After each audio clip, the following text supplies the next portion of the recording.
Le 11 septembre 1944, une petite patrouille américaine s'approcha d'une ligne de fortification en béton le long de la frontière germano-luxembourgeoise. Armes levées, le cœur battant. Ce qu'ils trouvèrent défia toutes les attentes. La ligne Siegfried, le fameux mur de l'Ouest d'Hitler. Près de 400 miles de bunkers, de champs de mines, de barbelés et des obstacles de béton dentelé que les Alliés appelaient « dents de dragon » étaient désertes. Pas un seul coup de feu ne fut tiré. En quelques heures, ces hommes devinrent les premiers soldats américains à poser le pied sur le sol allemand. Pour comprendre comment le monde en est arrivé à ce moment, il faut remonter quelques semaines en arrière, à l'automne 1944, lorsque l'Allemagne d'Hitler était attaquée directement sur deux fronts. À l'Est, l'armée rouge de Staline avait progressé jusqu'en Pologne et en Roumanie, infligeant des pertes catastrophiques à la Wehrmacht lors d'une série d'offensives estivales dévastatrices. À l'ouest, les forces dirigées par les Britanniques et les Américains avaient percé en Normandie, libéré Paris et traversaient désormais la France et la Belgique à un rythme qui étonnait même les planificateurs alliés les plus optimistes. Elles approchaient de la frontière allemande, se préparant à attaquer sur un large front et à percer jusqu'au cœur de l'Allemagne. Et sur leur route se trouvait l'un des réseaux défensifs les plus redoutables jamais construits. Les Allemands l'appelaient le West Wall. Les Alliés le connaissaient sous le nom de ligne Siegfried. C'était une ceinture de fortifications s'étendant sur près de 400 miles, des Pays-Bas au nord jusqu'à la frontière suisse au sud. Construite pendant l'entre-deux-guerres, principalement dans les années 1930, elle était conçue comme un bouclier défensif le long de la frontière franco-allemande, une barrière destinée à protéger le territoire allemand contre toute invasion. Mais en 1944, après des années de négligence, ces défenses étaient tombées en mauvais état. Comme l'a dit un historien, les Allemands ne se sont souvenus de l'existence de cette structure défensive que lorsque les Alliés sont venus frapper à leur porte. Le problème, c'est que ces défenses étaient inadéquates. Ils n'avaient pas été entretenus. Et, à l'image du mur de l'Atlantique, certaines zones étaient bien plus solides que d'autres. Mais même une forteresse négligée vaut mieux qu'un champ à découvert. À mesure que les Alliés approchaient, les Allemands s'empressèrent de renforcer la ligne Siegfried. Des troupes furent acheminées en urgence, des champs de mines posés, l'artillerie mise en place. Des bunkers en béton et des casemates qui avaient pris la poussière pendant des années furent de nouveau occupés. Des passages souterrains reliaient les positions et des batteries d'artillerie étaient réglées sur chaque approche. Pour les hommes chargés de percer la ligne, c'était un obstacle redoutable. Une zone fortifiée de béton, d'acier et de volonté de fer, avec ses infranchissables dents de dragon dressées comme des rangées de pierres tombales devant toute avancée blindée. Les Alliés devaient percer ces défenses pour atteindre le cœur industriel de l'Allemagne, la Ruhr. Tout carburant, acier, munitions provenaient de la Ruhr. S'emparer de la Ruhr priverait la Wehrmacht des matériaux nécessaires pour combattre. C'était l'objectif stratégique qui justifiait tous les sacrifices à venir. Le commandant qui aperçut l'occasion en or fut le général Joseph Lawton Collins, connu de tous sous le surnom de Lightning. Joe Collins était l'un des rares généraux américains à avoir combattu à la fois sur les théâtres européens et pacifiques, ayant commandé une division d'infanterie lors des combats acharnés de Guadalcanal dans les îles Salomon. Le surnom de sa division dans le Pacifique, Tropic Lightning, lui valut son propre surnom légendaire. Juste avant le jour J, le général Eisenhower confia au Collins, âgé de 47 ans, le commandement du 7e corps, faisant de lui le plus jeune commandant de corps de l'armée des États-Unis. C'était un officier très agressif, très intelligent, qui se modelait dans une certaine mesure sur George Patton, l'un des représentants de la nouvelle génération de généraux américains, bien moins prudent et bien moins méthodique, qui commençait à apparaître à ce stade de la guerre. Le 7e corps de Collins était l'un des 3 qui composaient la première armée du général Courtney Hodge. Il comprenait 2 divisions d'infanterie très expérimentées, la 1 et la 9, toutes deux ayant combattu en Afrique du Nord, en Sicile et en Normandie, et, pour la puissance blindée, Collins disposait de la 3e division blindée, engagée au combat depuis juin et audacieusement commandée par le général Maurice Rose. C'est la 3e blindée de Rose que Collins choisit pour mener l'attaque, opérant sous forme de 2 commandements de combat, A et B. Le système américain des combats commands s'était développé dans les années 1930 et 1940. Il constituait en partie une réponse aux exigences de la guerre moderne industrialisée. Les commandants découvrirent qu'ils n'avaient pas toujours besoin de divisions complètes pour chaque mission et que celles-ci ne contenaient pas toujours tout le nécessaire. Ils commencèrent donc à former des groupements tactiques, forces flexibles pouvant regrouper des blindés, de l'infanterie, de l'artillerie et des ingénieurs issus de plusieurs divisions, tous placés sous un commandement unique capable de les déployer selon les besoins de la situation. Le 12 septembre, les commandements de combat A et B commencèrent leur avance contre la ligne Siegfried, les chars fournissant un feu de couverture. L'infanterie progressait pour contourner les casemates et les bunkers, tandis que les ingénieurs dégageaient les obstacles. La méthode était minutieuse et dangereuse. Les sections d'infanterie contournaient les angles morts de chaque emplacement en béton, le neutralisant par le feu depuis une direction, tandis qu'une équipe d'assaut approchait par une autre. Les ingénieurs ouvraient des brèches dans les dents de dragon à l'aide de charges explosives, créant de étroits passages pour les chars. Au terme de 4 jours de combat méthodiques, la 3e division blindée progressa en moyenne de 2 milles par jour, se frayant un chemin à travers la zone fortifiée. C'était un travail lent et dangereux. Chaque haie, chaque bunker, chaque section de barbelés pouvait dissimuler une mitrailleuse ou une mine. Mais à mesure que les Américains approchaient de la ville de Stolberg, ils se heurtèrent à une seconde ligne de défense de la ligne Siegfried. Au même moment, ils furent frappés par une série de violentes contre-attaques allemandes. Il y eut même une rare apparition de la Luftwaffe allemande, devenue de plus en plus inhabituelle à ce stade de la guerre. Un soldat américain se souvint de la terreur d'un bombardement près de Stolberg. Une bombe de 250 ou 500 livres frappa la cour devant le bâtiment où il s'abritait, pas plus de 20 ou 30 pieds de la structure elle-même. Il n'avait parcouru que la moitié de l'escalier lorsque la déflagration le projeta jusqu'en bas, le faisant heurter le mur, puis glisser sur le sol à 4 pattes. Lorsque la poussière retomba et que les avions eurent disparu, la femme allemande qui vivait dans l'immeuble le regarda, sourit et le montra du doigt, car la vue du soldat américain étalé sur son sol lui parut étrangement et absurdement drôle. C'était l'un de ces moments surréalistes qui ponctuent chaque guerre, un éclair d'humour noir au milieu des ravages. Joe Collins pensait que ces hommes avaient une occasion en or de percer la ligne Siegfried alors que ses défenses n'étaient encore qu'à moitié occupées. Mais il reçut au contraire une nouvelle dévastatrice. Les approvisionnements vitaux dont son corps d'armée avait besoin pour poursuivre l'offensive étaient détournés ailleurs. Après seulement 4 jours de combat, Collins fut contraint de suspendre son attaque. La cause en était une grave pénurie de ravitaillement allié que même les improvisations logistiques les plus ingénieuses ne pouvaient résoudre. Les Alliés ne disposaient tout simplement pas d'une capacité ferroviaire suffisante pour soutenir l'avance. Fin août, les Américains avaient mis en place le Red Ball Express, traitant les routes françaises comme des voies ferrées, les rendant à sens unique et faisant circuler un flux continu de camions. À son apogée, un camion passait toutes les 15 à 30 secondes, déposant sa cargaison, puis repartant à toute vitesse, en chercher davantage. Cela dura jusqu'en octobre, mais au final, les Alliés ne pouvaient tout simplement pas soutenir un tel nombre d'hommes avec le carburant, l'équipement et les munitions nécessaires pour maintenir une avance sur un large front sans ralentir. Il n'y avait de quoi soutenir qu'une seule opération majeure à la fois, et la priorité fut alors donnée à l'opération Market Garden du maréchal britannique Bernard Montgomery, un plan audacieux visant à contourner la ligne Siegfried par le nord, en progressant à travers les Pays-Bas, en franchissant le Rhin et en pénétrant en Allemagne d'un seul coup hardi. Le plan reposait sur des troupes aéroportées chargées de s'emparer de plusieurs ponts fluviaux clés et de les tenir en vue d'une avancée blindée rapide.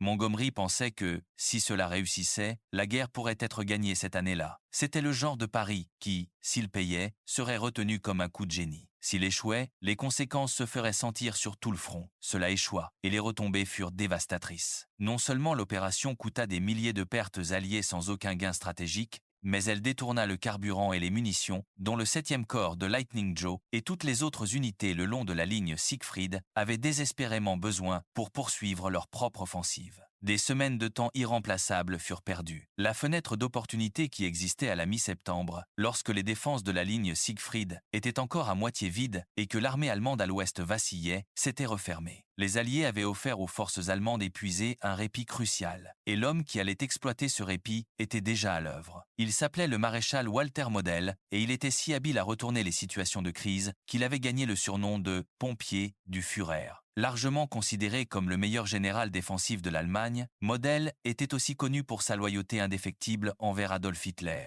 et son attitude sans concession, souvent impitoyable, envers ceux placés sous son commandement. C'était un soldat entièrement déterminé et engagé. Ceux qui servirent sous ses ordres se rappelaient qu'il était d'une dureté extrême, avec ses propres troupes parce qu'il exigeait des résultats, mais tout aussi exigeant envers lui-même, et pour cela il l'admirait et le respectait. Le groupe d'armée B de Model était chargé de défendre la frontière belge et luxembourgeoise. La région autour d'Aix-la-Chapelle était tenue par le 81 corps du général Brandenburger. La 7e armée, dont beaucoup de divisions avaient été presque complètement détruites lors de la retraite catastrophique à travers la France, restait gravement sous-effectif, guère plus que des restes brisés s'accrochant aux positions défensives qu'ils pouvaient trouver. Les 2 divisions blindées du corps pouvaient à peine rassembler 20 chars à L2, mais Model était un homme capable d'accomplir des miracles avec des ressources limitées. Et, au fil du mois de septembre, des renforts continuèrent d'arriver. des chars de remplacement, de nouvelles batteries d'artillerie et un nouveau type de formation, représentant à la fois l'ingéniosité et le désespoir allemand, continuaient d'affluer. Les divisions Volkes-Grenadiers. Les divisions Volkes-Grenadiers étaient un produit du désespoir. La crise de main-d'œuvre en Allemagne, en 1944, força la création de ces nouvelles formations qui comptaient moins de bataillons d'infanterie et dépendaient de personnels excédentaires de la Luftwaffe et de la Kriegsmarine. La théorie était de construire chaque division autour d'un noyau d'officiers et de sous-officiers expérimentés, puis de compléter les rangs avec quiconque était disponible. Des hommes écartés, des hommes transférés de l'armée de l'air et de la marine, des hommes rappelés des arrières. En théorie,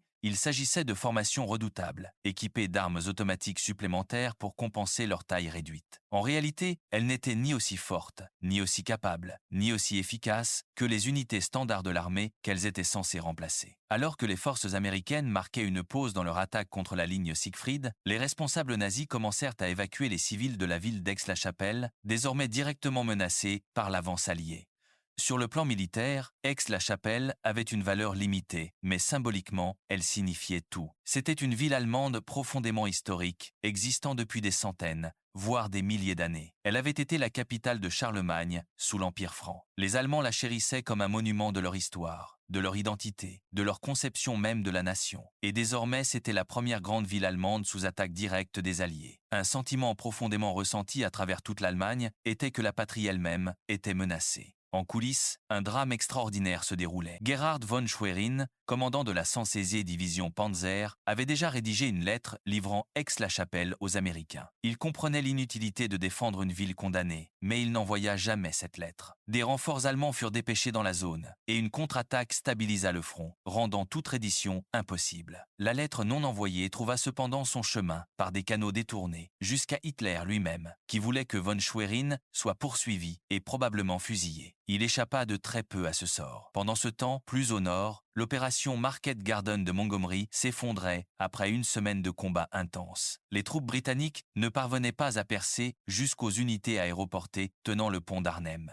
et l'opération se termina par un échec retentissant. Le 7e corps de Joe obtint enfin les ravitaillements nécessaires pour reprendre l'attaque contre la ligne Siegfried autour d'Aix-la-Chapelle. Il serait rejoint par le 19 corps américain. L'avance de septembre avait laissé le 7e corps de Collins tenir le corridor de Stolberg au sud-est d'Aix-la-Chapelle. Désormais au nord de la ville, le 19 corps lança son attaque à travers la rivière Wurm, près du Bac, avec l'intention de pivoter vers le sud pour rejoindre la 1e division d'infanterie à l'est d'Aix-la-Chapelle, coupant complètement la ville. L'attaque fut précédée de bombardements aériens massifs, mais les chasseurs bombardiers ne réussirent pas un seul coup direct sur les casemates. Les obus explosifs de l'artillerie n'étaient pas assez puissants pour pénétrer les bunkers en béton. Il fallait les prendre d'assaut, face à face, bunker par bunker. Les ingénieurs de combat américains avaient entraîné les unités d'infanterie précisément pour ce type de défi. La méthode était brutale, mais efficace. Attaquer l'arrière d'une casemate avec des lance-flammes et des bazookas, puis faire sauter une charge de démolition de 26 livres. Dès que la charge explosait, l'infanterie se ruait à l'intérieur, arme à feu crépitante. Au 3e jour, le 19e corps avait subi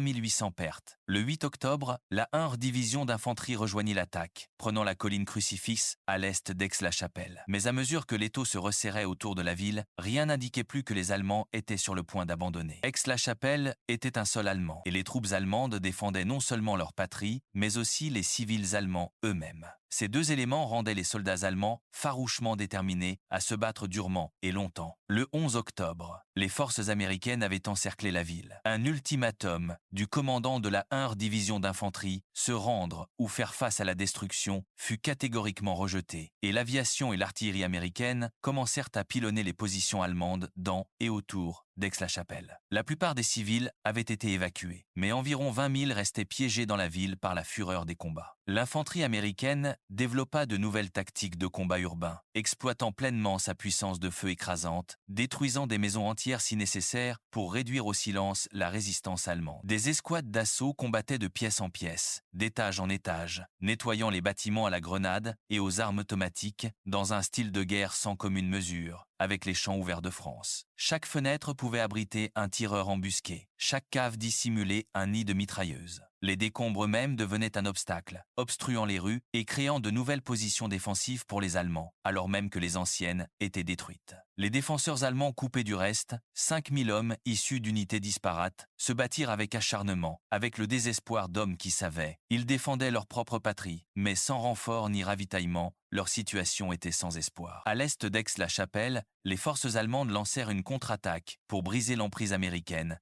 engageant leurs chars lourds les plus récents. Mais cela ne suffit pas. Aix-la-Chapelle tomberait, première ville allemande à être capturée par les Alliés. Le choc symbolique pour le moral allemand fut immense. Pourtant le prix avait été élevé et les combats les plus durs restaient à venir. Face à de telles défenses redoutables, il fallut à la 9e division d'infanterie 10 jours pour avancer de seulement 3 milliards, au prix de 4500 pertes, avec une densité d'obstacles équivalent à un tous les 8 pas sur 3000. C'était la densité des obstacles et des fortifications allemandes auxquelles les Américains étaient confrontés. Cela donna le ton à des semaines de combats épuisants, à mesure que de plus en plus d'unités étaient engagées pour se frayer un passage à travers la forêt. Fin octobre, la 9e division, épuisée, fut relevée par des troupes fraîches de la 28e division d'infanterie de Pennsylvanie en préparation d'une nouvelle phase de la bataille américaine visant à percer la ligne Siegfried. La 28 était arrivée en France quelques semaines après le jour J. Ces 3 régiments d'infanterie avaient connu de violents combats en Normandie. Le bocage, avec ses haies et ses chemins creux, avait été brutal. Mais la division s'en était sortie et, fin août, ses hommes avaient obtenu une rare récompense en défilant sur les champs Élysées lors du défilé célébrant la libération de Paris. Des photographies de ce jour montrent de jeunes Américains en uniforme propre, fusil à l'épaule, souriant, tandis que les Parisiens les acclamaient depuis les trottoirs. Ce fut le jour le plus fier que beaucoup d'entre eux connaîtraient jamais. La forêt de Hurtgen serait tout autre chose, sans rien de comparable à ce que la division avait vu ou pourquoi elle s'était entraînée. La 28e division était commandée par le général Norman Dutch Cotta, militaire de carrière et diplômé de West Point, devenu une légende du jour J, le matin du 6 juin. Cotta avait débarqué à Omaha Beach avec la 2e vague et mené personnellement une charge à travers les barbelés ennemis sous un feu meurtrier. Il reçut la Distinguished Service Cross pour ses actions ce jour-là et, 2 mois plus tard, se vit confier le commandement de la 28e division d'infanterie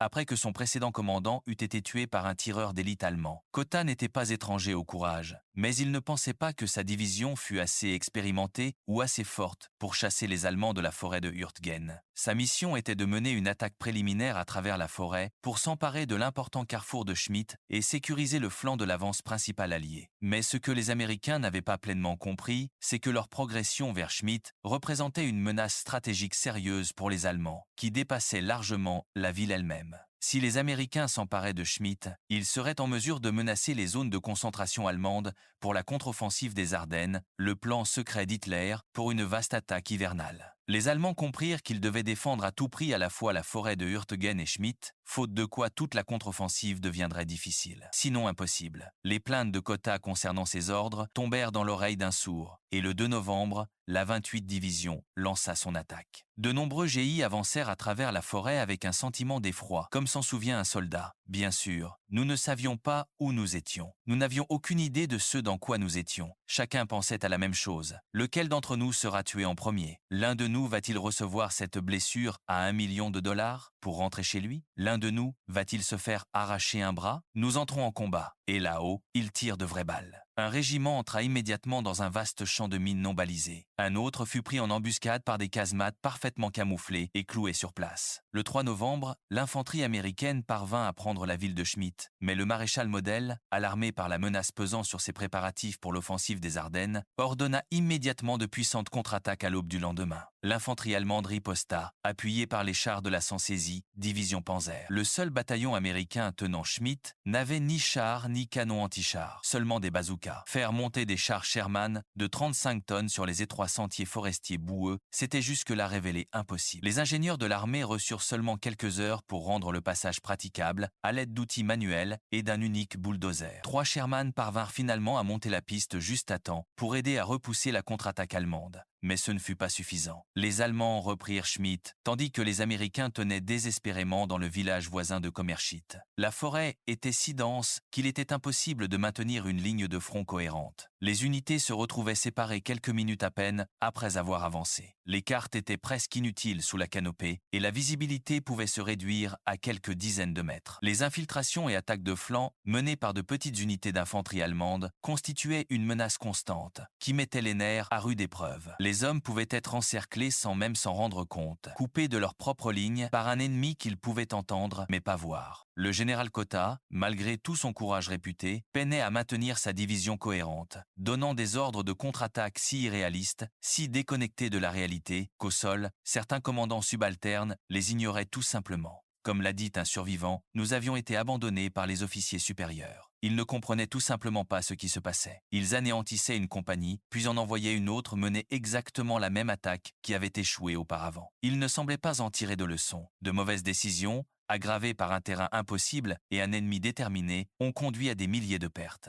Jusqu'à un tiers des pertes étaient classées comme non liées au combat, pieds de tranchée, engelures, dysenterie. Les hommes restaient assis dans des trous de renard inondés pendant des jours, les pieds gonflants dans des bottes trempées, la peau devenant blanche puis noire. Il n'y avait pas de système de relève, aucun répit. On restait en ligne jusqu'à être blessé, tué ou brisé, et le combat lui-même faisait des ravages bien au-delà du physique. L'exposition prolongée à la bataille entraîna une vague de troubles psychologiques que l'armée ne pouvait plus ignorer. 26% de toutes les troupes américaines ayant servi dans des unités de combat entre juin et novembre 1944 se sont déclarées malades pour fatigue de combat. À un moment donné, le chiffre était stupéfiant. Un homme sur 4. Plutôt que d'être punis, ces hommes étaient retirés de la ligne et soignés. Certains furent renvoyés chez eux définitivement. Beaucoup eurent la possibilité de se rétablir. L'armée les prit en charge avec une efficacité croissante, reconnaissant que cela pouvait arriver à tout soldat exposé suffisamment longtemps au feu, et les autres soldats le reconnaissaient aussi. Il existait une certaine empathie rugueuse parmi les hommes du front, le sentiment que cela pourrait être moi, et ils avaient tendance à traiter leurs camarades qui craquaient avec une forme de bienveillance brute. Dans les cas extrêmes, la misère et la terreur du service en première ligne poussèrent certains soldats à s'absenter sans permission. La désertion était un problème grave et croissant, et le seul soldat américain à avoir été exécuté pour désertion pendant toute la guerre fut le soldat de première classe Eddie Slovic, et son cas fut un produit direct de cette campagne. Slovic faisait partie de la malheureuse 28e division.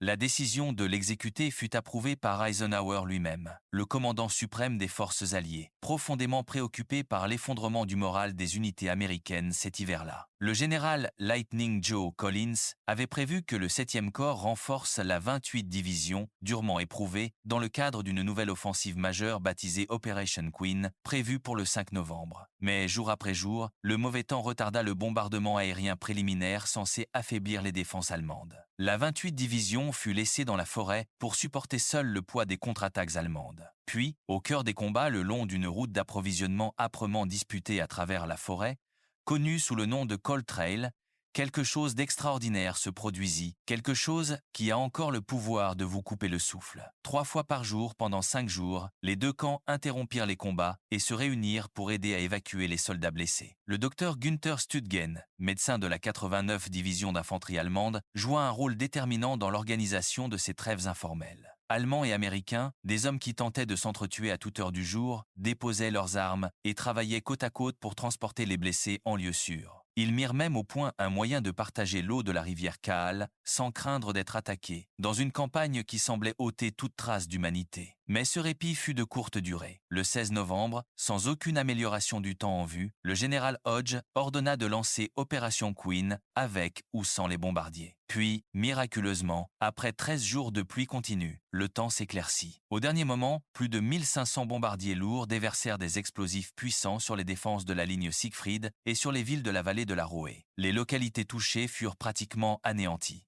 Les lignes de communication furent coupées et l'effet sur le moral, en particulier parmi les soldats allemands inexpérimentés, fut sévère. Mais dans la zone de combat elle-même, où les troupes allemandes les plus expérimentées étaient retranchées, les résultats furent bien moins spectaculaires. Les bombardements n'étaient pas très précis sur les positions avancées, et le moral des soldats aguerris resta solide. Même les commandants alliés reconnurent que les bombardements n'avaient pas été à la hauteur de leurs attentes. Dans la foulée, le 7e corps de Collins lança son attaque à travers et au nord de la forêt de Hürtgen, en combattant à travers une série de villages solidement défendus. Chaque village était une forteresse en miniature, avec des maisons en pierre aux murs épais, capables d'absorber les tirs d'armes légères, des caves servant de bunkers et des clochers d'église, offrant aux défenseurs une vue dominante sur toutes les approches. Leur prise exigea les mêmes combats brutaux au corps à corps qui avaient caractérisé les affrontements à Aix-la-Chapelle, pièce par pièce, maison par maison, avec des grenades, des lance-flammes et la ténacité brute de l'infanterie. C'est là que les commandants alliés saisirent enfin une priorité nouvelle et inquiétante: les barrages de la rivière Roer. Au cours des combats, les officiers du renseignement réalisèrent que les Allemands envisageaient de faire sauter les barrages sur la Roer. Les conséquences seraient catastrophiques. Un mur d'eau déferlant vers les lignes alliées, balayant troupes et équipements, puis inondant la vallée sur des kilomètres, élargissant la rivière jusqu'à près d'1,5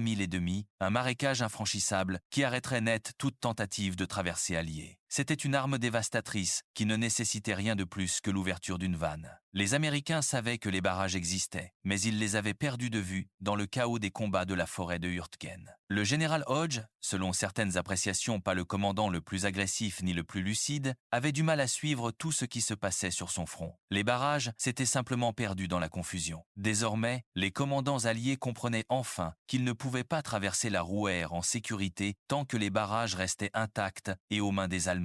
Et la 28e division, brisée, ne participerait pas à l'attaque contre les barrages. Les hommes de quota étaient enfin retirés de la ligne. Un soldat a décrit ce moment avec un soulagement brut. Je me suis dit: oh mon Dieu, on sort de ce hachoir à viande. Et le lendemain, nous sommes montés dans un camion et nous sommes partis, descendant des montagnes, traversant les rivières, à travers les bois. C'était comme du luxe pour le vétéran. Le relief de la 1e division d'infanterie n'était nulle part en vue. Le premier jour de l'opération Queen, ils attaquèrent le village de Heimich, où une unité rencontra une nouvelle arme d'infanterie allemande meurtrière. Les Allemands avaient mis au point un pistolet lance-fusée qui, au lieu de tirer une fusée, lançait une grenade courte distance, à 20 ou 30 yards. C'était dévastateur, comme l'a rappelé un survivant. C'était quelque chose de vraiment terrible, et c'était la première fois qu'on y était confronté, et ils nous ont massacrés. Il ne restait que 23 hommes dans la compagnie. Il fallut 4 jours pour prendre Hamage, au prix de 1000 pertes. Combattant le terrain autant qu'un ennemi retranché et habile, l'infanterie américaine avançait à un rythme agonisant, environ 1,5 mille en 5 jours. Les blindés américains peinaient sur les pistes forestières boueuses et lourdement minées, traqués par l'infanterie allemande équipée du Panzerfaust, une arme anti-char portative bon marché, simple et terriblement efficace. Un Volksgrenadier pouvait se faufiler à travers les bois jusqu'à un char Sherman et, avec une arme qui coûtait quelques sous, détruire des milliers de livres d'équipement. Le Panzerfaust donnait aux défenseurs un avantage disproportionné et transformait chaque tronçon de sentier forestier en embuscade potentielle. Toutes les unités dans la forêt de Hurtgen subirent un taux d'attrition effroyable. Les Américains avaient donné à la forêt un surnom sinistre, l'usine de la mort. Et avec l'hiver qui approchait, les conditions devenaient de plus en plus misérables chaque jour. Un soldat l'a décrit en des termes qui portent encore le froid. Au début de l'hiver, en Virginie, d'où je viens, cela commence par un vent très froid qui souffle et juste des flocons de neige. Pas de vrais flocons, mais de petites billes, comme des granulés. C'était tout ce que j'ai vu de la neige dans la forêt de Hurtgen. Pendant que j'y étais, nous savions que l'hiver approchait. Novembre 1944. Les 1 et 9 armées américaines menaient une sombre offensive d'hiver le long d'un front de 15 milles, tentant de percer la ligne Siegfried pour atteindre la rivière Roer, puis le Rhin. Un régiment perdit 200 hommes en une seule journée, ainsi que ses 3 commandants de bataillon. Les pertes étaient si sévères que certaines compagnies passèrent par 3 ou 4 commandants en un mois. De nombreuses unités étaient réduites à moins de la moitié de leur effectif normal de 190 hommes. Le besoin de renfort était désespéré, mais le système de remplacement américain était, selon beaucoup, l'un des grands échecs organisationnels de toute la guerre. Plutôt que de retirer les unités du front pour se reposer et se reconstituer, l'armée envoyait simplement des soldats individuellement en renfort. Dans ce système de remplacement individuel, les nouveaux venus étaient intégrés dans des unités de vétérans où personne ne les connaissait. Personne ne s'était entraîné avec eux, et personne ne leur faisait confiance. Et ces unités de vétérans n'étaient pas particulièrement accueillantes. Ce n'était pas exactement de la cruauté. C'était une question de survie. Les nouveaux remplaçants étaient extrêmement vulnérables durant leurs premiers jours dans une unité. Ils ne savaient pas reconnaître le bruit d'une mitrailleuse allemande par rapport à une américaine. Ils ne savaient pas comment se déplacer silencieusement dans une forêt. Ils se faisaient tuer et faisaient tuer les hommes autour d'eux. Ainsi, d'une manière terrifiante mais profondément humaine, de nombreux soldats vétérans refusaient même d'apprendre le nom des remplaçants tant qu'ils n'avaient pas passé assez de temps dans l'unité pour montrer qu'ils pouvaient survivre. Cela ne valait pas la peine de faire connaissance avec un nouveau s'il devait être mort le lendemain. Un vétéran l'a exprimé avec une honnêteté douloureuse. Les grands garçons ne pleurent pas. On n'est pas censé s'attacher autant. Et c'est justement ce que nous essayons d'éviter. Parce qu'on recevait de nouveaux remplaçants. On apprenait à les connaître par leur prénom et 2 jours plus tard, ils étaient morts. On parlait d'un taux de perte de 70% en permanence. Si nous avions une escouade de 8 hommes, alors qu'elle était censée en compter 12, on trouvait déjà que c'était énorme. Je ne me souviens presque jamais d'avoir été à effectif complet. Ils nous tuaient sans arrêt. Au cours de la dernière semaine de novembre, de nouvelles attaques furent lancées vers Gros-Chaux, à la lisière et de la forêt, et contre la ville de Hurtgen elle-même. À Gros-Chaux, seuls 2 chars Sherman réussirent à remonter les sentiers pour soutenir l'assaut de l'infanterie. Tous 2 furent immédiatement détruits par des canons d'assaut allemands. À Hurtgen, les chars qui avançaient sur la route rencontrèrent des cratères et des mines anti-chars. Les véhicules de tête furent immobilisés, bloquant la route à tous les chars derrière eux. Mais une éclaircie soudaine permit aux chasseurs bombardiers alliés de mitrailler et de bombarder les positions allemandes, et l'infanterie américaine finit par s'emparer des 2 villages.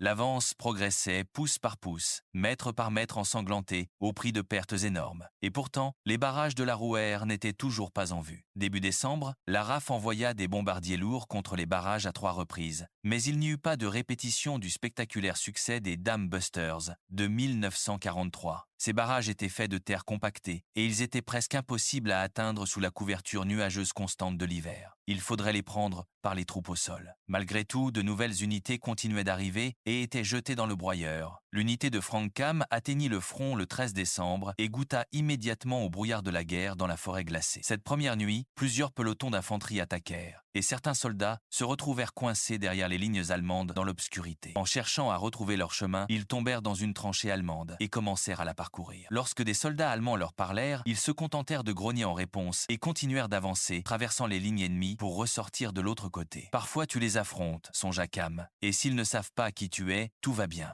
Les soldats allemands, eux aussi, étaient soumis à une pression immense, confrontés jour après jour au poids terrifiant de la puissance de feu alliée. Des barrages d'artillerie pouvant durer des heures, des attaques de chasseurs bombardiers qui transformaient chaque route et chaque sentier en zone de mort. Ils savaient qu'ils menaient une guerre d'usure qu'ils ne pouvaient pas gagner. Et pourtant, ils continuaient à se battre, avec une discipline et une habileté tactique qui obligeaient les Américains à gagner chaque mètre. Les troupes américaines, bénéficiant d'un avantage en hommes et en matériel, progressaient régulièrement vers la Rouet. La côte 400, un point d'observation crucial dominant les environs, fut prise par un bataillon d'élite de rangers américains lors d'un assaut frontal sur ses pentes raides et exposées. Ce fut l'une des actions de petite unité les plus célèbres de toute la guerre, et elle coûta cher aux Rangers. Parmi les hommes qui menèrent cette charge, beaucoup ne redescendirent pas. Mais la côte fut prise, et avec elle, les Américains s'assurèrent une position que les Allemands croyaient imprenable. Après des mois de combats acharnés, les 1 et 9 armées américaines atteignirent enfin la Rouet. Les défenses de la ligne Siegfried, les horreurs de la forêt de Hurtgen et une défense allemande habile et tenace avaient contraint les Américains à payer un prix exceptionnellement lourd, sans pour autant obtenir la percée décisive qu'ils espéraient. Les barrages de la Rouet restaient aux mains des Allemands, et tant qu'ils ne seraient pas sécurisés, toute traversée du fleuve resterait à la merci d'une inondation provoquée par l'homme. Les commandants américains se préparèrent à une nouvelle offensive en direction des barrages.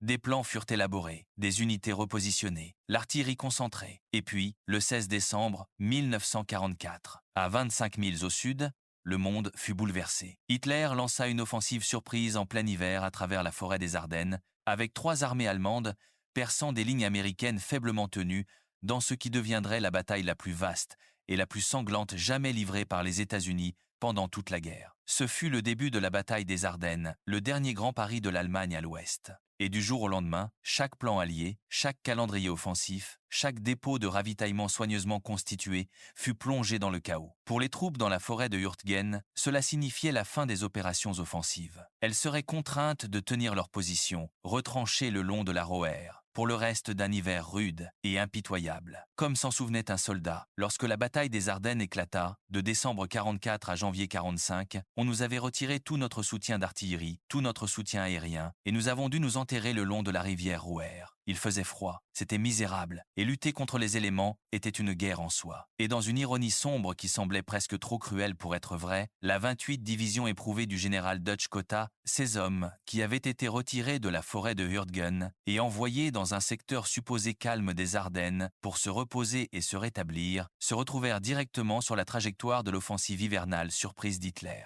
Ces survivants épuisés et en sous-effectif de l'usine de mort devaient désormais tenir la ligne face à des divisions blindées allemandes fraîches. Il n'y aurait pas de repos pour les hommes de la 28, pas encore, peu, être jamais. Ce n'est qu'après la victoire de la bataille des Ardennes, au prix de plus de 80 000 pertes américaines, que les forces alliées le long de la ligne Siegfried purent reprendre leur offensive et entamer l'avancée finale vers le cœur de l'Allemagne nazie. Lorsqu'elles le firent, au début de 1945, la guerre entra dans son dernier chapitre terrible. Le Rhin fut franchi, la Ruhr fut encerclée. La résistance allemande, bien que féroce par endroits, ne pouvait plus changer l'inévitable. Mais pour les hommes qui avaient combattu à travers la ligne Siegfried et la forêt de Hurtgen, la certitude que la victoire approchait apportait peu de réconfort. Les cicatrices de ce qui s'était produit auparavant ne guériraient jamais complètement. Cela avait été une issue indécise, la fin d'une campagne alliée profondément défaillante. Comme l'a observé un historien, la forêt de Hurtgen fut probablement l'un des plus grands revers des Alliés sur le front occidental. L'objectif était de percer la ligne Siegfried dans cette zone, et cela a échoué. Les Alliés ont subi des pertes massives en combattant sur un terrain qui favorisait le défenseur à chaque instant. Et le résultat final fut qu'ils n'ont pas atteint leur objectif, tout en perdant plus de 30 000 hommes dans la tentative. Les chiffres de la forêt de Hurtgen et de la campagne de la ligne Siegfried racontent une histoire de pertes stupéfiantes. Les Américains ont subi plus de 33 000 pertes au combat, auxquelles s'ajoutent environ 9 000 autres dues à des causes non liées au combat. Pieds de tranchée, gelures, maladies, effondrements psychologiques. Certaines unités ont enduré des taux de perte de 25% ou plus, un chiffre presque inédit pour des formations américaines. Les Allemands, pour leur part, ont perdu quelque part autour de 28 000 hommes. Ce fut l'un des rares engagements sur le front occidental où les défenseurs ont infligé plus de pertes qu'ils n'en ont subi. Au niveau tactique, la défense de la forêt de Hurtgen peut être considérée comme une victoire allemande. Les Allemands ont infligé plus de pertes qu'ils n'en ont subi. Ils ont ralenti l'avancée alliée et ont conservé plus de territoire que quiconque ne l'avait prévu. Mais d'un point de vue opérationnel et stratégique, la réponse est probablement différente. Sur le plan opérationnel, la bataille n'a pas vraiment apporté grand-chose à aucun des deux camps. Stratégiquement, elle n'a pas modifié l'issue de la guerre. L'Allemagne a malgré tout perdu, et la durée, ainsi que l'intensité des combats dans la forêt de Hurtgen, ont traumatisé les survivants de tous les camps. Des hommes qui avaient enduré des semaines et des mois dans ces bois gelés et criblés de cratères ont porté cette expérience avec eux pour le reste de leur vie. Le bruit des arbres qui éclatent, des obus d'artillerie explosant dans la canopée, envoyant des éclats de bois tranchants comme des rasoirs hurlés dans toutes les directions, a hanté leurs rêves pendant des décennies. Les visages des amis tués à leur côté ne se sont jamais estompés. L'odeur de la cordite, de la terre mouillée et du sang s'est à jamais imprimée dans leur mémoire, et la culpabilité d'avoir survécu alors que tant d'autres n'avaient pas survécu était un fardeau qu'aucune médaille, aucun défilé, aucune nation reconnaissante ne pourrait jamais alléger.